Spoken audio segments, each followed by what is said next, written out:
Hi, my name is Keenan Hartert. I'm a biology professor at Minnesota State University. I study cancer research and education research, as you can see right here.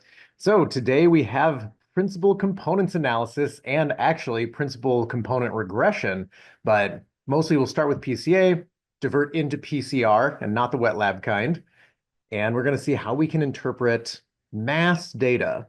So look at what you're looking at here. The main thing that we're going to have to see is like, hey, when you have a ton of data that are all in different scales, for example, it's going to get tough because you're going to need to address multicollinearity, interpret results, know how to work loadings, eigenvalues, all the PCs and stuff.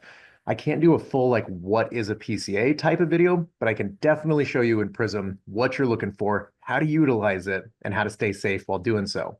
So you're also going to be able to see the binary outcomes that we want to see on here as well and see how they relate to things. It'll be really good in terms of like some of these big hypothesis generating results. So I've loaded in my class data, random IDs, the hours they work, how many reviews, their GPA. Notice right here, for example, how a GPA only goes up to 4, right?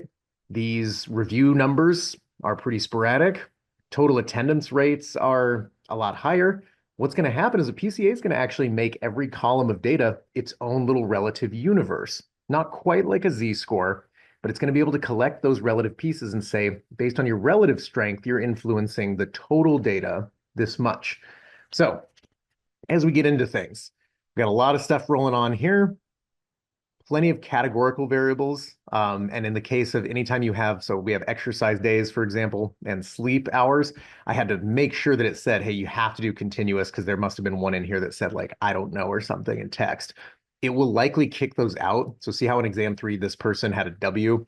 That's not a number. They will likely be kicked out of the analysis, unfortunately. So make sure that if you can help it, have complete data sets. Otherwise, it will take away from you. So let's go ahead and get started. I want to perform, let's do analyze right here. You can also do a correlation matrix, but it's going to make one for us anyway if we do PCA right here. All right, I want to include everybody. Let's go from here. Let's go ahead and do all this. It's only going to take the numerical data anyway. We're going to come back here in a sec. But for options, standardize, fine. Yeah, so basically the mean will become a 0 and standard dev is a 1. So that's kind of like your classic kind of z-score type of thing. And it's going to just make everybody on the same scale. So now the mean value is what we now call 0 for each one of these. So if the mean value for attendance was like an 88, that is now a 0, for example. So method for selecting PCs. This is probably left to be the default. What you're going to want to say is that you want to be able to explain of all the variance in the data, of the 100%, in most cases, you want to explain at least 70% of that as best as possible. So we're going to see if we can do that here. Like I said, I'm running this data pretty raw, so we'll see. All right, so in here, this is going to make me a PC score table of every row, which is kind of cool. I kind of want to see a category. I want to see if they attended class or not. Let's see how that goes. For the graphs, I would get everything because we will be able to use all of these differently. And you can say, yep, make this for future analyses. Perfect. All right, here we go. So off the bat, here are our results. There's PC1, which is essentially, again, a principal component that is saying, I gobbled up and made the most, I summarized the most possible amounts of the data, essentially. In this case, our first PC did summarize about or collect about 36% of that. PC2, the next one, which is technically going to be the opposite axis to gobble up the rest of that variance, only did 10. So sadly, for interpretation's sake, I did not reach 70 on this up way until PC5. Ideally, your data should reach 70 within 2, maybe within 3. So that's a consequence sometimes of using data like this, and that's okay. If you didn't notice, I did have a lot of data that had like zeros or like a bunch of things were 100, like attendance or things like that. So kind of always watch out for that. That said, we can still kind of run through here and we can say, hey, here's my standardized normalized data. Remember I promised you that GPAs were gonna go up and down and like a 0 would be the average? There it is. Something called an eigenvalue is also going to be pretty helpful here. The good news on our eigenvalues actually right here is that a value of 1.0 is kind of going to say this vector, as we call it, which we're about to see how vectors go in space and length. These are all powerful enough vectors at 1.0 that we can kind of trust them in this case. So given that, the data wouldn't be too bad to be fair. What we're going to look at here right now, and like it saw, those eigenvalues for these five were there. Here are the contributions of each variable and the direction of each PC as it summarizes it. So as you can tell, most things are going positively towards that PC1, except one thing, the hours working. How heavy are they employed, for example? You can see eigenvalue contributions here, but this is one of my favorite tables right here. For PC1, who was the biggest contributor, for example? Who's the biggest pusher? And this makes a lot of sense right here. Guess who the biggest wholesale push and influence on everybody is? It's the total class percent, right? It's the end game value. That actually makes a lot of sense. And notice how PC2 is the opposite axis and direction of PC1. Hence, you're going to get the opposite for the big values here. So variance versus PC correlation, things like that. PC scores themselves, contributions to each one. And then the last one of my favorites, a friendly correlation matrix, just in case you want to see it. I love looking at, for example, like here's class right here. It is a negative correlation between the hours you're working and class percent. That's not good.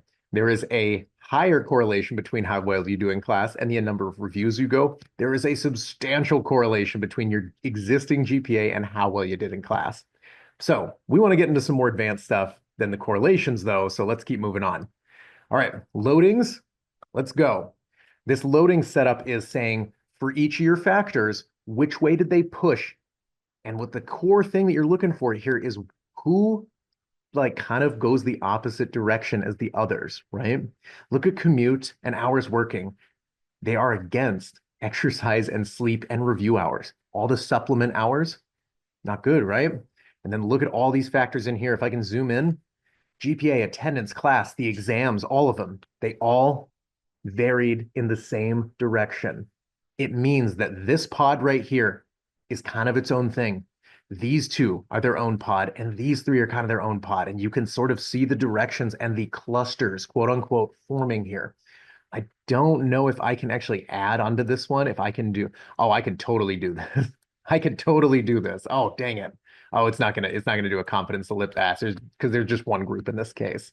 But doing a confidence ellipse around those, probably in another analysis would be fun.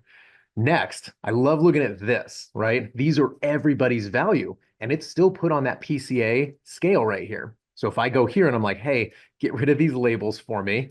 I don't want to get too busy. Dang, I can change whatever color we're looking at here, but right now I had it as the subcategory for were you a high attender? You came to 90% of classes. Oof, look at that blue. And look at the values of where that blue looks. Here, I'm going to try and show you. Remember where that blue was, right? Let's get rid of these labels one more time. Remember where all those blues were right there? Look where all those positive guys were, right? Check this out. There's the quizzes, the exams, and the attendance. So when those numbers are high, yep, look who's contributing to those good numbers, quote unquote, those high attending students, right? And that's what we're kind of seeing here. So we also already saw the eigenvalues in just straight up text, but this is also not a bad way to visualize like, hey, up to PC4 has pretty good eigenvalues, so we can probably trust those four PCs.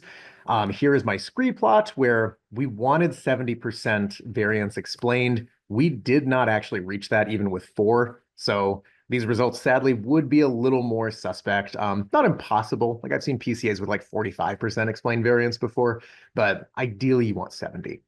That said, what we've got here is an excellent look, an excellent data saying like, wow, these factors amongst all the data that we started with sort of collinearize together when everything's summed up, right? I mean, this is really cool data, honestly, just for me in my work.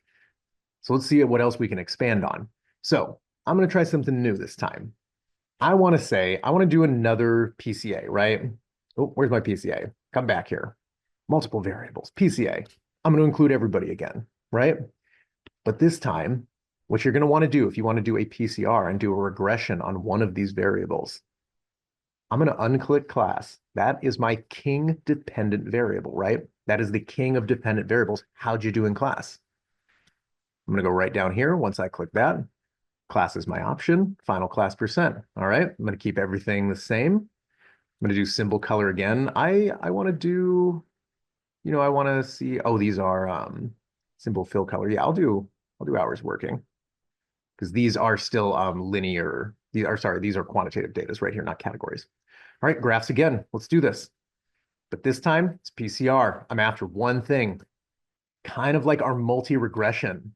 Again, that's what's going to happen. So we're going to still have the same PCA somewhat that we had. This now that I actually removed class as a variable, check this out. I actually do explain enough of the variance with the other stuff. It kind of makes sense that since like class was like the king amount, that's what would happen. But let's look at PCR. Now, just like when we did multiple linear regressions, check out what's happening. Class percent.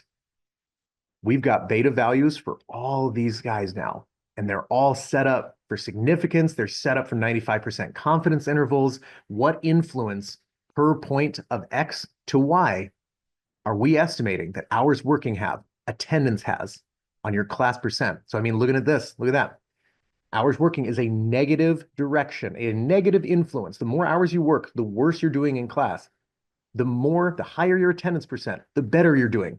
Look at all these guys. The better you did on any of these values right here, you did better in class. And remember that in the position from the biplot, right?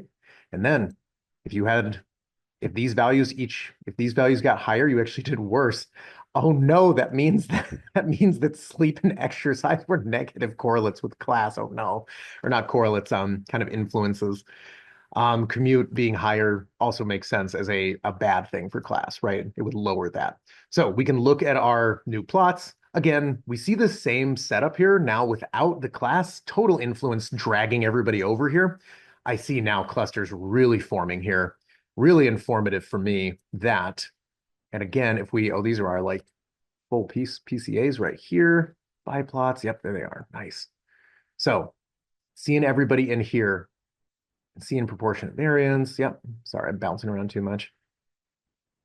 But what this is going to show you more than anything is that when class, for example, is still considered as the main thing, you still have these excellent clusters over here, collinearizing. You still have the same bad ones. You still have the same kind of questionable ones right there. And again, you are going to have your own values now sort of set up in this massive multiple linear regression that is just going to be excellent, right? So that's our main setup for today. Hopefully that was not too bad. Thanks for joining.